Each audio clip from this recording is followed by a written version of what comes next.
انسان کو جو مشکلات آتی ہیں نا، اگر کسی شخص کو پتہ چل جائے نا کہ یہ سامنے والا پل میں نے گزرنا ہے تو اس پار میری اپنی جائیداد شروع ہو جائے گی، تو وہ پل گزرنا اس کے لیے مشکل نہیں رہتا۔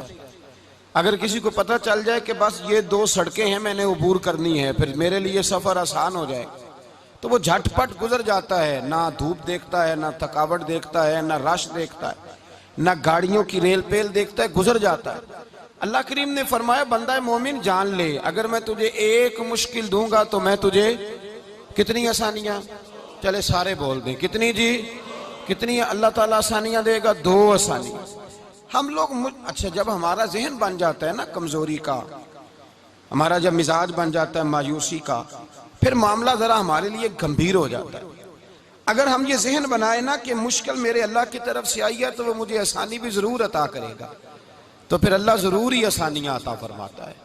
اور جو مشکلات زندگی میں آتی ہیں نا، حضرت مولا علی شیر خدا رضی اللہ تعالیٰ عنہ کا بڑا خوبصورت فرمان ہے۔ حضرت علی فرماتے ہیں جب تجھے مشکل آتی ہے تو وہ تجھے رب کا پتہ بتانے آتی ہے، وہ تجھے اللہ کا پتہ بتاتی ہے، اس لیے کہ جب تو سارے اسباب کر لیتا ہے، جو ضرورت ہوتی ہے پوری کرتا ہے، تندرست ہو کے وہ کام کرتا ہے، پھر بھی کام نہیں ہوتا، تو اس کا مطلب ہے کرنے والا تو نہیں، کرنے والا کوئی اور ہے جو کام کرنے والا۔ تو بھائی مشکلات کے بعد جو اللہ آسانی دیتا ہے، حضرت ابراہیم کو آگ میں بھی پھینکا گیا، حضرت ابراہیم علیہ السلام کو ستایا بھی گیا، نکالا بھی گیا، لیکن جب ان مشکلات سے گزرے تو میرا رب فرماتا ہے وَإِذِ ابْتَلَىٰ إِبْرَاهِيمَ رَبُّهُ بِكَلِمَاتٍ فَأَتَمَّهُنَّ قَالَ إِنِّي جَاعِلُكَ لِلنَّاسِ إِمَامًا۔ کہا جب ابراہیم پورے اترے تو پھر ہم نے انہیں امام بنا دیا۔ یا اللہ کس طرح کی امامت دی؟ فرمایا میں نے اتنی اعلیٰ شان عطا کی ہے کہ اپنے لاڈلے رسول کو جناب ابراہیم کی نسل میں پیدا فرما دیا ہے، میں نے مصطفیٰ کو ان کی نسل میں پیدا کر دیا، قیامت تک کے لیے ان کا وقار بڑھا دیا۔ اللہم صلی علی محمد وعلی آل محمد کما صلیت علی ابراہیم وعلی آل ابراہیم، ان کی عظمت بڑھا دی، اس لیے کہ جب وہ آزمائش سے گزر کر کے آئے پھر جو آسانی دی۔ میرے نبی پاک صلی اللہ علیہ وسلم نے دین ابراہیمی کی بہت ساری چیزوں کو رکھا، کہا میں ملت ابراہیمی پہ ہوں۔ جب کوئی مشکلات کو عبور کر کے آتا ہے، جب کوئی تکلیفیں سہ کر کے آتا ہے، اس کے لیے جو اجر ہوتا ہے، اس کے لیے جو پھر اللہ کتنی ذرا بڑی توجہ کیجئے گا۔ لوگ سمجھتے ہیں فلاں آدمی مشکل میں ہے تو شاید مشکل میں ہی رہے گا، فلاں آزمائش میں ہے تو شاید میرا اللہ فرماتا ہے ایک مشکل دے کے میں 2 آسانیاں بھی دوں گا۔ تم مشکل دیکھ رہے ہو، مشکل نہ دیکھو، وہ جو اس کو بعد میں آسانی آنے والی ہے، اور ڈبل جو میں اس پر نعمت کرنے والا ہوں اس کو دیکھو۔ حضرت یوسف کو بھائیوں نے کنویں میں ڈال دیا تھا، اور جب کنویں سے نکلے تو مصر کے بازاروں میں بکے، اور پھر زلیخا نے الزام لگایا تو حالات بگڑ گئے، حضرت یوسف کو جیل جانا پڑا۔ کتنی کٹھن زندگی تھی، لیکن میرے مالک کو کچھ اور ہی منظور تھا۔ کنویں میں گرنے والے، بازار میں بکنے والے، جیل میں جانے والے، الزام لینے والے جناب یوسف کو رب کریم نے اسی مصر کا بادشاہ بنا دیا، اللہ پاک نے اسی مصر کا حکمران بنا دیا۔ یاری تیری سونا پر ازمیشاں تیریاں اگ، اے سونا پرکھیا جاوندائی پہلو نال اگاں دے لگ، اس کے لیے تھوڑا سا جتن کرنا پڑتا، تھوڑے کٹھن حالات سے گزرنا پڑتا، تھوڑی آزمائشوں کا روپ دیکھنا پڑتا۔ ہم چاہتے ہیں کہ ہمیں چھیڑے کوئی نہ کوئی تکلیف نہ آئے، کوئی آزمائش، یہ ہو نہیں سکتا میرے بھائی، نامی کوئی بغیر مشقت نہیں ہوا، 100 بار جب عقیق کٹا تب جا کر نگی ہوا۔ ہم چاہتے ہیں کہ ہمیں کچھ بھی دقت نہ آئے، مشکلات نہ آئے، اور مشکلات تو انسان کو سنوارتی ہیں بھائی، وہ تو نکھارتی ہیں۔ کبھی پوچھا کرو جا کر کے کسی گندم کے دانے سے کہ تو کہاں سے ہو کے آیا ہے، کہاں سے نکل کے آیا ہے، تو وہ بتلائے گا کہ بڑے مشکل مراحل سے گزرا ہوں، اور پھر اللہ نے مجھے طاقت دی ہے کہ میں انسان کے وجود کا حصہ بناؤں۔ تو بھائی کٹھن مراحل، آزمائشیں، تکلیفیں، یہ انسان کو بڑا انسان بنا دیتی، یہ اس کے لیے ترقیوں کا پیش خیمہ ہوتی۔ ہمارے جوان پریشان ہو جاتے ہیں، عورتیں خاص کر کے اس بات پہ توجہ کریں، وہ بڑی جلدی غم لے جاتی ہیں، وہ کہتی ہیں جانے میرا کچھ ہوگا ہی نہیں، جانے میرا کچھ ہو ہی نہیں سکتا۔ میرے بھائی درجنوں اور بیسیوں لوگ ایسے ہیں جن کی اولادیں نہیں تھی، لیکن نام ان کا ان سے بھی زیادہ ہے جو بڑے بڑے صاحب اولاد۔ حضرت خواجہ معین الدین اجمیری کو جانتے ہیں آپ لوگ؟ نہیں، جو جانتے ہیں وہ بولیں، جانتے ہیں جی؟ لو جی کافی سارے جانتے ہیں، تھوڑے جے رہ گئے مگر جانتے ہیں نا خواجہ صاحب کو؟ ان کے کسی بیٹے کو جانتے ہوں؟ نہیں جانتے، نہیں جانتے، نہیں جانتے آپ ان کے بیٹے کو۔ حضرت خواجہ معین الدین اجمیری رحمت اللہ تعالیٰ علیہ کے بیٹے کو نہیں جانتے، لیکن ویسے آپ ہندوستان میں کسی آدمی کو چھیڑ کے دیکھیں وہ کہے گا میں خواجہ صاحب کا روحانی بیٹا ہوں۔ میرے بھائی یہاں لوگ پریشان ہو جاتے ہیں کہ اولاد ہوگی تو یہ ہوگا، فلاں ہوگا تو یہ ہوگا۔ بھائی ایسی کوئی بات نہیں، میرے پاس پیسے ہوتے تو میرا ابا بیماری سے فوت نہ ہوتا۔ جو مالدار ہوتے ہیں تو کیا وہ بچ جاتے ہیں؟ حضرت اسرائیل انہیں چھوڑ جاتے ہیں؟ او خدا کے بندے تو کیسی بات کر رہا ہے؟ یاد رکھ، یہ جو آزمائشیں ہوتی ہیں، یہ جو تکلیفیں ہوتی ہیں، یہ جو تھوڑے سے مشکل حالات ہوتے ہیں۔ حضرت یونس علیہ السلام کی دوستی ہوگی حضرت جبریل امین سے، تو جناب جبریل ملنے آئے۔ حضرت یونس علیہ السلام فرمانے لگے جبریل میرا دل کرتا ہے مجھے اس بندے کی ملاقات کرا جو اللہ کا سب سے زیادہ عبادت گزار بندہ ہے۔ حضرت جبریل امین لے گئے دور دور فلسطین کے علاقے میں، اور لے جا کر ایک بندے سے ملاقات کرائی جس کی دونوں آنکھیں بھی کوئی نہیں تھی، دونوں بازو بھی کوئی نہیں، دونوں پیر بھی کوئی نہیں، اور اس بندے کی زبان پر لفظ بڑا کیا جاری تھے، یا اللہ تیرا شکر ہے، یا اللہ تیرا، بول کے کہیے یا اللہ تیرا، اے اللہ تیرا شکر ہے۔ شکر شکر کر رہا تھا۔ حضرت جناب سیدنا یونس علیہ السلام کہنے لگے میں نے تجھے عبادت گزار کو ملانے کو کہا تھا، تو کہاں لے آیا؟ تو حضرت جبریل کہنے لگے یا یونس، یہ ہر چیز جانے کے باوجود اپنے رب کی رضا پہ راضی ہے۔ اس وقت دنیا میں نبیوں کے بعد جس سے اللہ سب سے زیادہ پیار کر رہا ہے وہ یہی بندہ ہے، یہ اپنے رب کی رضا پہ راضی ہے۔ مانا کہ جب اس حال میں راضی ہے تو بس ٹھیک ہو گیا، ٹھیک ہو گیا۔ وصل اچھا ہے نہ فراق اچھا ہے، بس جس حال میں محبوب رکھے وہی حال اچھا ہے۔ بس جس حال میں انہوں نے رکھا بات ٹھیک ہو گئی۔ اس میں اب انسان شکوا کرتے پھرے کہ یہ کس طرح ہے وہ کس طرح، اپنے آپ کو مطمئن رکھا۔ میرے بھائی یاد رکھیں آزمائشیں تکلیفیں آپ کو بڑا کرنے کے لیے آتی ہیں۔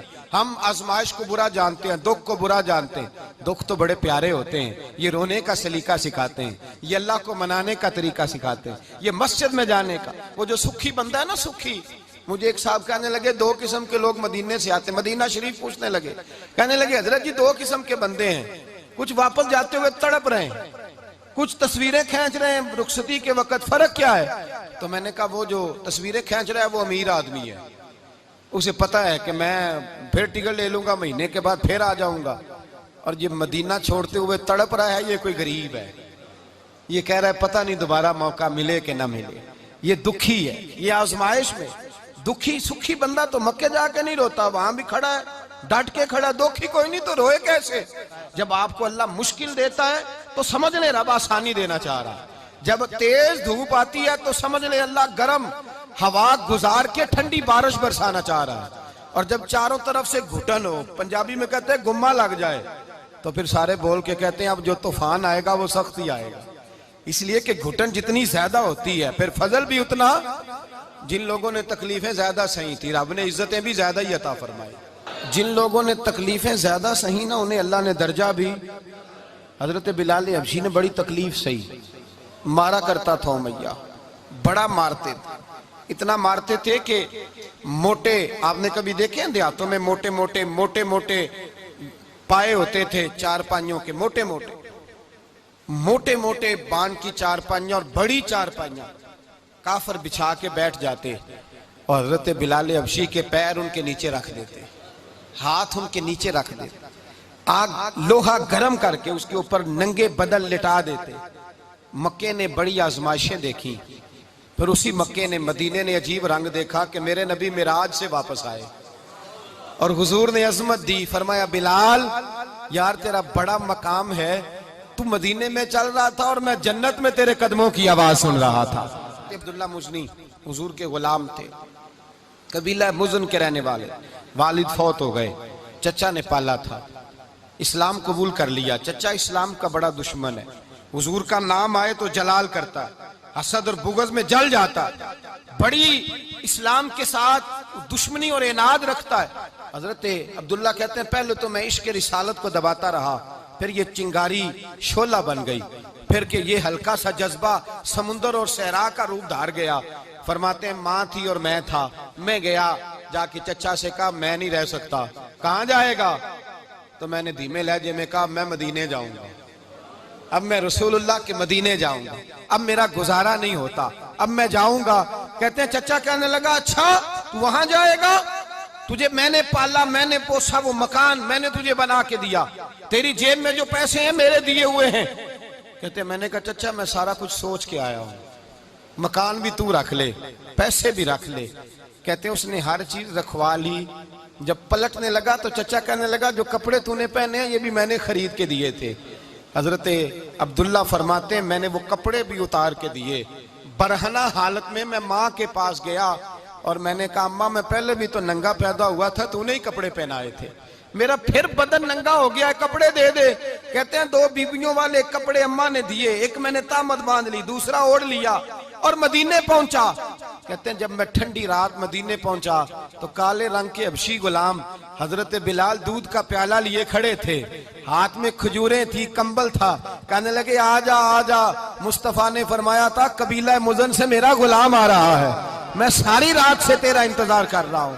حضرت جناب سیدنا عبداللہ رضی اللہ تعالیٰ عنہ فرماتے ہیں میری مشکل آسان ہوئی، فرماتے ہیں مجھے مدینے میں اعزاز مل گیا، مجھے عزت مل گئی، ہر آدمی میری قدر کرنے لگا۔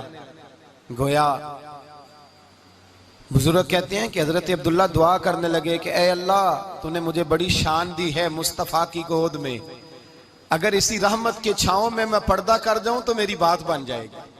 حضرت عبداللہ کا وصال بھی رسول اللہ کی گود میں ہی ہو گیا، گود میں، نہ کوئی رشتہ دار، نہ کوئی تعلق دار، نہ کوئی ہمسایا اپنا، نہ کوئی چچا، نہ کوئی ماموں، شہر میں تنہا اسی کسے دے کچھ نہیں جے لگ دے تے نہ کوئی ساڈا دردی، تنہائی۔ جنازہ اٹھا تو اٹھانے والے کون ہیں؟ ابو بکر صدیق، فاروق اعظم، عثمان غنی، مولا علی، حسنین کریمین جنازے میں شامل۔ میرے رسول پاک صلی اللہ علیہ وسلم نے جنازہ پڑھایا، دیکھو مشکل کاٹی تھی تو آسانی کا رنگ دیکھو، آسانی کا انداز دیکھو۔ حضرت سیدنا ابو دردہ رضی اللہ تعالیٰ عنہ ارشاد فرماتے ہیں مدینے میں رواج تھا کہ جب قبر میں اتارنے لگتے تھے تو قریبی رشتہ دار اتارا کرتے تھے، پر عبداللہ کا تو رشتہ دار ہی کوئی نہیں تھا مدینے میں، کون اتارے؟ فرمایا جب قبر میں اترنے لگے تو حضرت ابو بکر صدیق اور حضرت عمر فاروق اتر گئے کہ ہم قبر میں اتارتے ہیں۔ رسول اللہ نے فرمایا تم باہر نکلو، تم کیوں قبر میں گئے ہو، باہر آؤ۔ کہتے ہیں ہم باہر آئے تو اللہ کے رسول اندر گئے، فرمایا کون کہتا ہے اس کا کوئی نہیں، میں جو موجود ہوں، کون کہتا ہے کوئی نہیں؟ فرمایا رکھو میرے ہاتھوں پہ۔ کہتے ہیں حضور کے دست مبارک پہ رکھا اور باہر کھڑے ہم رشک کرنے لگے کہ واہ اللہ تیرا آسانی دینے کا رنگ، آسانی۔ اس نے مشکل برداشت کی تو رب نے مصطفیٰ کے قدموں میں آسانیاں عطا فرمائی، پسے اور حضور نے قبر میں رکھا، نبی پاک نے۔ حضرت جناب سیدنا علی المرتضی شیر خدا کرم اللہ تعالی وجہ الکریم کی والدہ حضرت فاطمہ بنت اسد رضی اللہ تعالیٰ عنہ، حضرت علی کی والدہ، بڑا پیار کیا میرے نبی پاک کے ساتھ، حضور ان کے گھر میں رہے، ان کے گھر میں پرورش پائی۔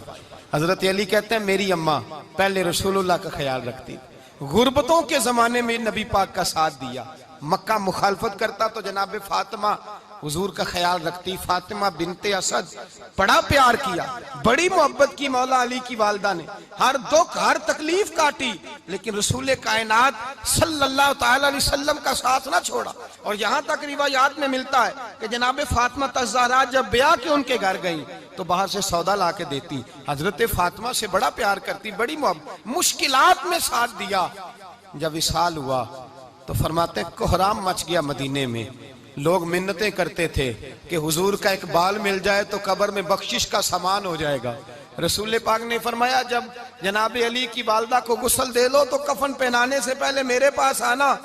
کہتے ہیں جب غسل دے لیا تو عرض کی حضور غسل ہو رہا ہے، کفن کا کیا کرنا ہے؟ حضور اندر گئے، قمیض بدلی اور جو کرتا پہنا ہوا تھا اتار کے دیا، فرمایا وہ علی کی ماں نہیں میری ماں ہے، اس نے میرے لیے بڑی تکلیفیں صحیح ہیں، بڑی مشکل دیکھی ہے، فرمایا اس طرح کرو میرے کرتے میں اسے کفن دو۔ حضور نے جنازہ پڑھایا، اپنے کرتا لباس مبارک میں کفن دلایا، پھر جب وہ دفن ہوئی تو حضور قبر پہ کھڑے ہوئے، کھڑے ہو کے فرمایا اے اللہ اپنے سارے نبیوں کے وسیلے سے اور میرے وسیلے سے میری اماں کی بخشش فرما دے۔ پھر جو آسانیاں ملی ان لوگوں کو تو ان کی قبروں تک آسانیاں ملی، پھر ان کو قیامت تک کے لیے آسانیاں ملی جنہوں نے مشکلات کو دیکھا۔ اور بھائی جو سوئے رہے، جو آرام کرتے رہے، جنہوں نے مناسب ہی نہ سمجھا کوئی کٹھن مرحلہ طے کرنا، جنہوں نے کہا نا نا نا نا ہم تو سکھ کے ساتھی ہیں، ہم تو سکون کے ساتھی ہیں، بھائی ہم تو سلوٹ کے ساتھی ہیں، جب موجیں لگیں گی تو دوڑ کے پہنچیں گے، کہیں گے ہمارا بھی تعلق بنتا ہے، ہماری بھی رشتہ داری ہوتی ہے، ہمارے بھی رابطے ہوتے ہیں، پھر دوڑ کر کے پہنچیں گے۔ اصل ساتھی وہ ہوتا ہے جو دکھ کا ساتھی ہوتا ہے، آزمائش کا ساتھ، مشکلات تجھے اونچا اڑاتی۔ حضرت سلمان فارسی کہتے ہیں میں نبی پاک کی تلاش میں نکلا تھا، حضور کی تلاش میں نکلا، اور میں نے کئی سال حضور کو ڈھونڈا، کبھی ایک دروازے، کبھی ایک دروازے، کبھی دوسرے دروازے، کبھی تیسرے دروازے۔ فرماتے ہیں میں شہزادہ تھا پر بکتا بکاتا مدینے آیا، میں نے نبی پاک کی تلاش میں یہودیوں کی غلامی بھی کی، تیری تلاش میں پھرا میں جنگل پہاڑ اور دشت میں۔ فرماتے ہیں بڑی تکلیف کاٹی، بڑی آزمائش دیکھی، لیکن اس دن مجھے سارے دکھ بھول گئے، اس دن میری ساری تکلیفیں آسانیوں میں بدل گئی، جس دن میرے نبی نے میرا بازو تھام کے کہا سلمانو منا اہل البیت، فرمایا سلمان کو تو میں نے اپنی اہل بیت میں شامل کر لیا ہے۔ فرماتے اتنی بڑی فضیلت کہ میں رسول اللہ کے خاندان میں جا شامل ہوا۔ تو بھائی یاد رکھیں جب آپ کو مشکل آتی ہے تو آپ کو آسانی دینے کے لیے